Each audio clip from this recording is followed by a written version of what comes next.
Well, welcome back to another episode of Coffee with a Kick.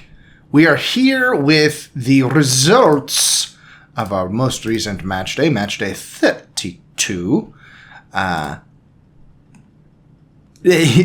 we'll also cover the makeup game for Newcastle, and Crystal Palace. And then there's also like a thing called the Champions League going on. We'll talk about that a little bit. But anything you want to say before we get started with the episode proper? I say we just jump right in. We'll just jump right in to the first match, which was a rip-roaring victory for Manchester City over aforementioned Crystal Palace with Kevin De Bruyne. Well, it was actually a comeback. Crystal Palace goes up 2-0 early. I'll say early first half. And then Manchester City's like, okay, we're done with this. And they take over for the rest of it, basically, with a back-to-back 33rd and 36th minute goal by Kevin De Bruyne and then Omar Marmoush. And then things sort of carried on from there in the second half, and Manchester City was able to right the ship a bit from their recent performance. Yeah, it could have been a lot worse, but the De Bruyne free kick in the 33rd minute really sparked everything. After that, City looked like they were humming. Kovacic getting an early goal from the De Bruyne assist in the second half, also kind of like, because after halftime, you get a little break, you can lose some momentum, but 2 minutes in, getting that goal was huge. And yeah, I mean, it could have been much worse than 5-2. Palace, outside of a couple of chances at the very end, didn't really do much after their 2 goals. And City, 9 shots on target is generously low. Like, there were a few that were just off target. And, yeah, it could have been 8-2, 9-2 if all the good chances were converted. Yep, and I don't think we talked about this in the last episode, but KDB did confirm that he is leaving the club at the end of the season. So I don't know if this was... We talked about this last week, didn't we? We mentioned it. We mentioned it. It's sad, but this game was a good game where you could see the old and the new kind of blending.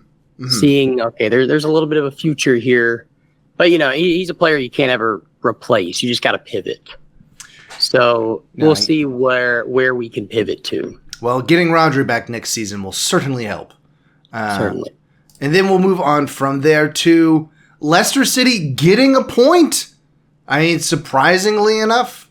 And you know what? They did most of the good work in this match. Both of Brighton's goals were from penalties. Leicester is the only team to score from run of play in this. Sort of, I won't say they're righting the ship, but at least they aren't as terrible as they have been previously. Yeah, both. The draw came from being down twice, and they came back and made it 1-1, then made it 2-2. So, there's some hope to be brought out of that, especially against a Brighton team that was in very fine form. I think we both thought Brighton would win, and win handily. But, hey, some weekends, it's just not your time, not your place. Brighton, you miss a really big opportunity here to jump up into that Champions League, Europe conversation. Ideally, next match day you can get back in the win column, but this is one that, maybe the players thought it was a cakewalk, and they realized quickly that, no, Leicester actually has some stuff in the tank. There's a few players who might want to show off a little bit so that maybe a team will pick them up so they don't have to go to the championship.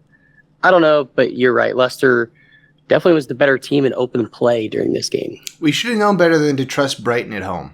That's what it boils down to. That's what it boils down to. And then we go to Nottingham. You guys, what happened here? Let me know what happened here. Nottingham was outclassed in this one. They were outpossessed. But really, the Decore 90+4, much of this match was a draw. Both teams played well, very even. I feel like Everton was even more attacking than usual. They kind of met Nottingham with an unexpected style of play. But the 90+4 goal, you got to give it to Everton. They knocked on the door and they got in. Yep. And Nottingham, that hurts them. They're now sitting in third still, but City right on their heels. Newcastle with a game in hand. Sitting right on their heels. Chelsea, obviously not in good form, but they're on their heels. Aston Villa in good form. So, again, another match where you're playing a bottom feeder. Everton's still in 13th at this point. I guess they're in 14th. And you got to beat them. You got to beat them if you want European football. And Nottingham, unfortunately, goes the opposite direction in their hopes. Mm-hmm. Yeah, it wasn't. Nottingham is very disappointing from you all. That's what I'll have to say about that. I forgot to do all of this over here. I'll do that in a moment. But yeah, that's a disappointing one. Aston Villa did not disappoint. They managed to take out Southampton 3-0, although they did leave it relatively late. I mean, they kind of babied this one along and then kicked it on in about the 73rd minute, was it? Yeah, 73rd minute with Ollie Watkins. And then they wrapped it up pretty quickly thereafter with a nice result in the end. Yeah, this is one I think that Aston Villa is lucky to have been playing Southampton because clearly the better team, but they weren't able to convert till about 20 minutes left on the clock, less than that. And you're thinking, Southampton, you got to be a team that can convert during those first 70. You're playing decently at times, and I think if they play any other team, they probably get – Aston Villa probably gets scored on. It was kind of an issue whenever they played PSG. It was like, you're just not converting. The other team goes and scores. So, Aston Villa, I think, got a little lucky here that it was Southampton they were playing because they definitely got caught on the back foot. They did. And anytime that you see Southampton on the docket, it's a good day. So they were able to get away with one here. And then we go to something we both got correct. A draw between Arsenal. We already finished Aston Villa. Arsenal and Brentford. This one 1-1, so none of us got a perfect pick. But listen, 4 units is juicy any way you can take it. Yeah, this one basically went as expected. Not a lot of offense in this one. I will give Brentford credit coming back after going down 61st minute. Big goal by Wissa. Mm-hmm. But, Arsenal, they looked like they were in it. But we both kind of mentioned Champions League's going real well. Premier League not going so well. So you could kind of see the inklings of some players saying, I could go all out here, but also I want to save myself for the midweek. And Brentford took advantage of that by getting a point. And that's big for Brentford because now they move up into 11th. They're now above Crystal Palace. They've got a shot for top 10. Arsenal essentially solidifies the title for Liverpool. It's not guaranteed, but down 13 points with only 18 points left available. Should Liverpool win and Arsenal lose, Liverpool wins the title in match week 33. So this was a big result for a lot of reasons. Yes, yeah. Pairing that with, we'll go ahead and leapfrog Chelsea for a second. Chelsea and Ipswichtown to talk about Liverpool. They did take out West Ham. We both had that going that way. Closer than we had thought. For sure. But it was almost very upsetting with Liverpool giving up an own goal there in the 86th minute. But Virgil van Dijk, the elder statesman, comes in and rescues all 3 points, getting them one step closer to confirming what we've known for quite a while at this point, that they will end up being the champions this year. Yeah, it seems like whenever a big contract is signed, that player then scores within a couple of games. VVD signs his contract, and he scores the winning goal to all but clinch the title. So this game, obviously 2-1 is a very generous scoreline for West Ham. I felt like they didn't play super well in this one. No. Liverpool dominated most of it. The own goal, that would have been a tough way to get a draw. But, hey, I'm not going to say good for them, but I'm going to say it happened. They got to win. It happened. I will say that I picked 5-2 for this one and said, 5-2s happen. The 5-2 happened up in the Manchester City match. Yeah. I just got it on the right score, wrong score line. Score, wrong score line. And then Chelsea continuing their, really, really poor form in recent weeks. I mean, they beat Tottenham 1-0, but like Tottenham lost to my Wolves by worse than that. So against teams that are not terrible, I mean, what they've had, they beat Southampton, they beat Leicester, and they beat Tottenham since their last quote unquote quality win, which was against West Ham back on February 3rd. Other than that, they've got 2 points out of like quality matches. So they lost to City, lost to Brighton at Brighton, which is not good. Lost to Aston Villa, lost to Arsenal at Arsenal. So, you give it something there. Drew Brentford and now draw Ipswich Town? Gross, bro. Yeah, I mean, tale of two halves in this one. Ipswich came out swinging. Chelsea on the back half. I mean, I think at one point in the second half, they had like 90% possession. And you can look at the stats. I mean, they were slinging shots left and right. 34 shots, only 9 on target. Not a great percentage as far as hitting the frame. But, boy, I mean, Ipswich kind of held on there at the end. I'll give them that. Chelsea played a lot better in the second half. But tale of two halves. I mean, Chelsea just haven't come out feeling like there's anything to play for. Even though like there is. I mean, they're still trying to make it to the Champions League next season. Now they've officially fallen out of position for it. And everyone else sees it, apparently the Chelsea players.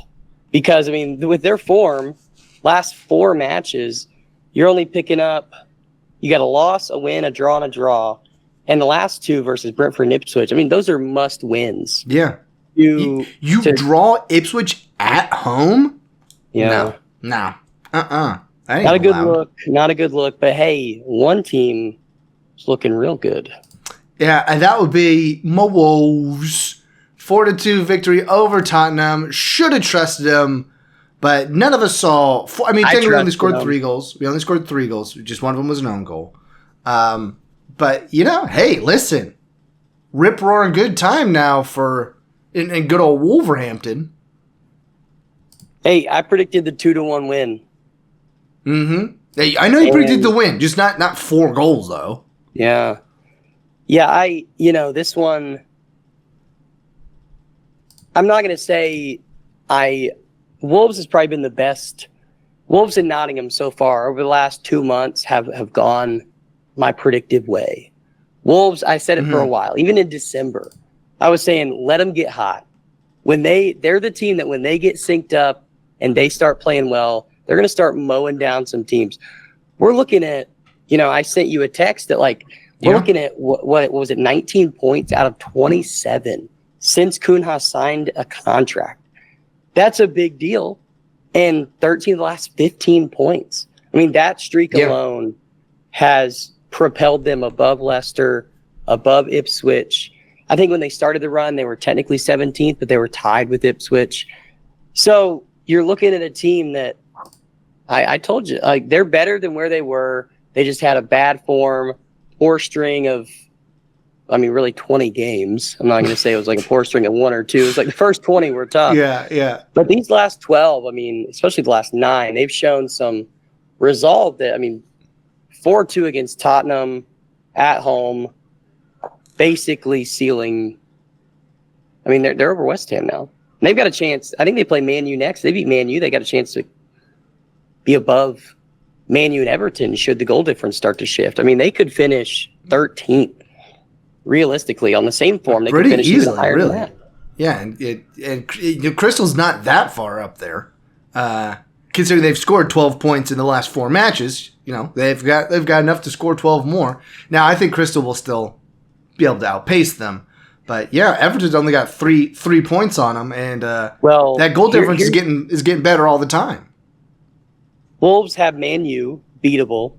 Leicester at home beatable. City, we'll see. Okay. They got Brighton at home, and then their final 2 matches are Palace and Brentford, who are both at that 43 level. So if you string together and you get closer, those final 2 matches, if you win them, you're going to leapfrog both those teams. So they've got a shot to actually. So what you're saying is top 10 finish? Are you saying top? Is that what you're saying? Top 10 finish?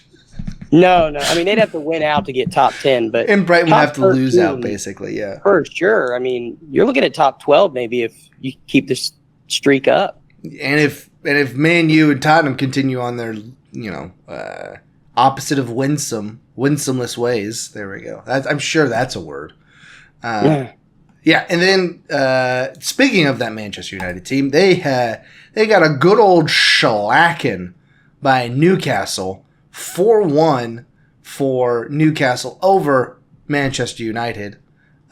We both picked this one. Did not pick it to go this far, but Newcastle making a statement here. Come to the end of the season, they are on 4 wins in a row and get a uneven Crystal Palace tomorrow.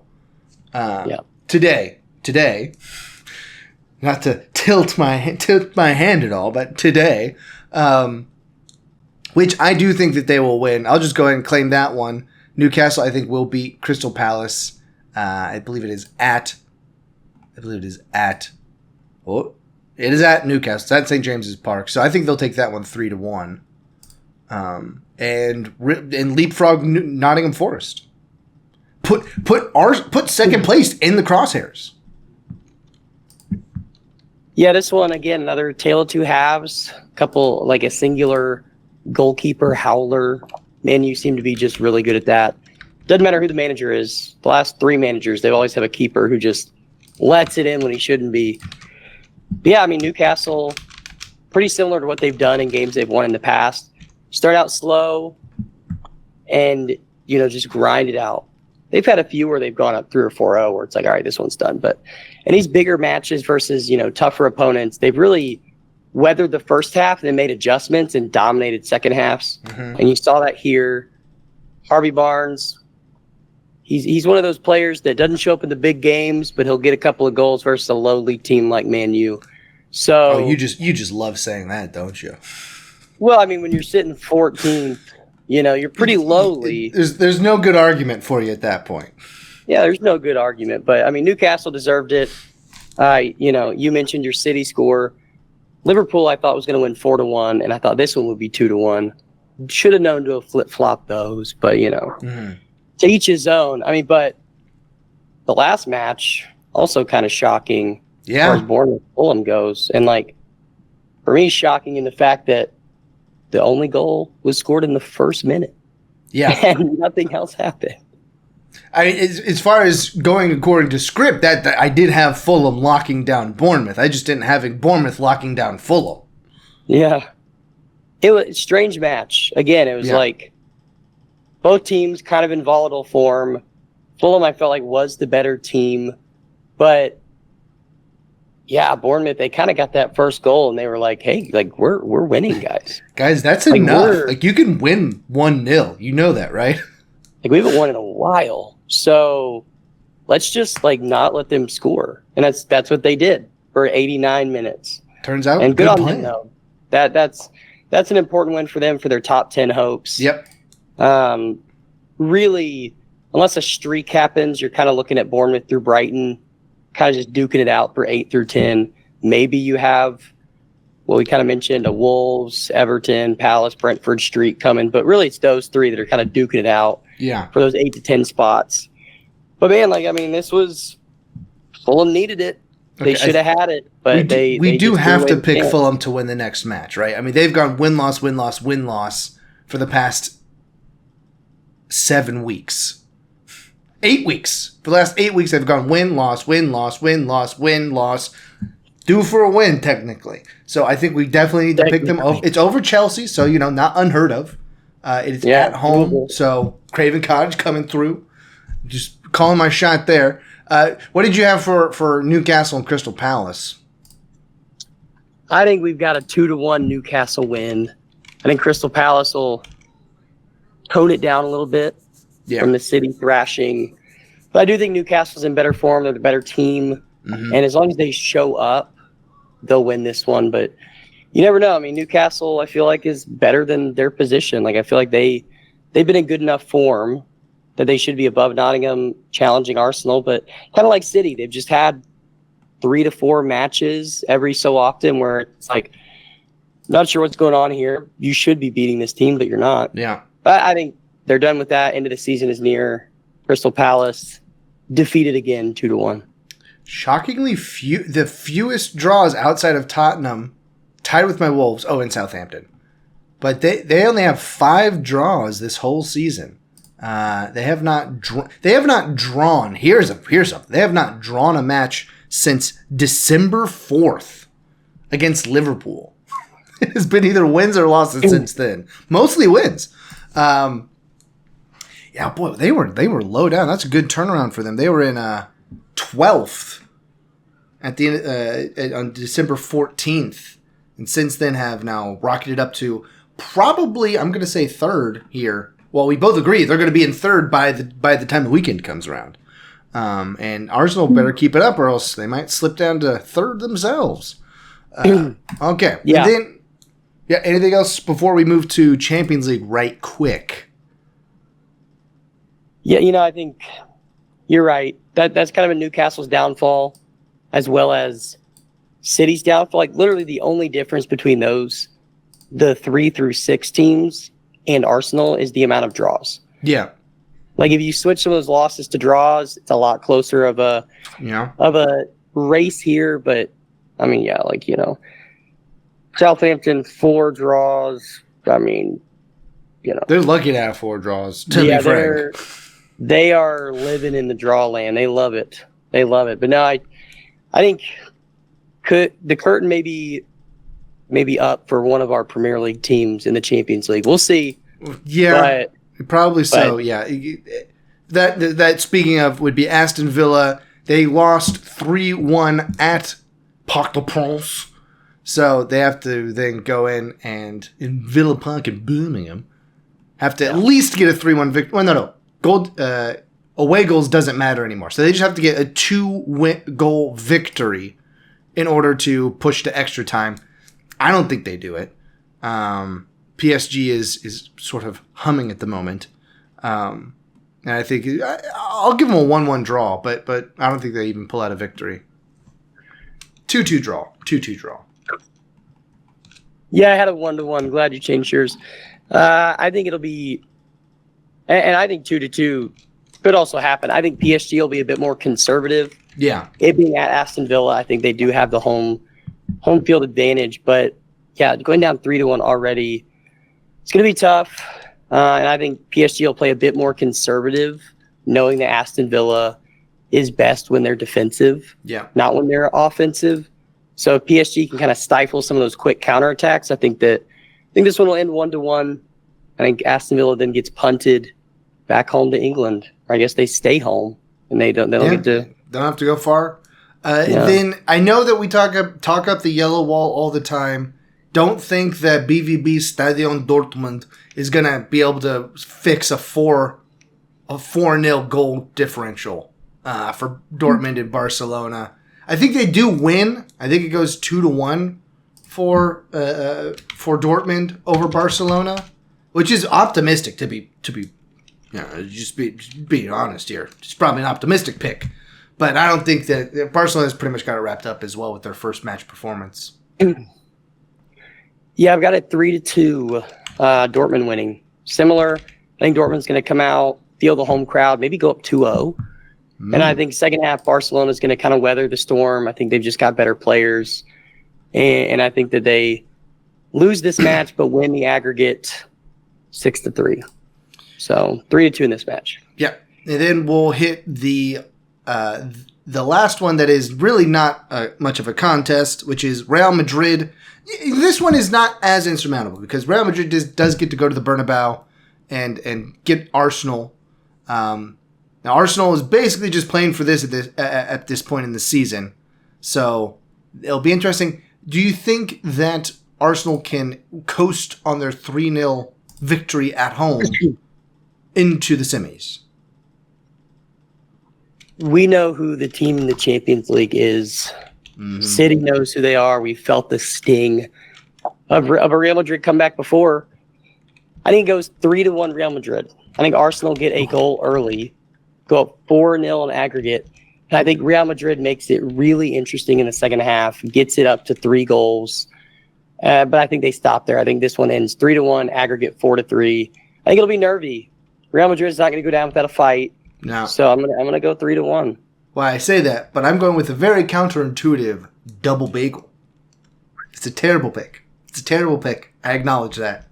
I'm going. I'm going double bagel to Bernabeu. It could happen. It could happen. I'm gonna call it double donut for that one because it is out of its mind.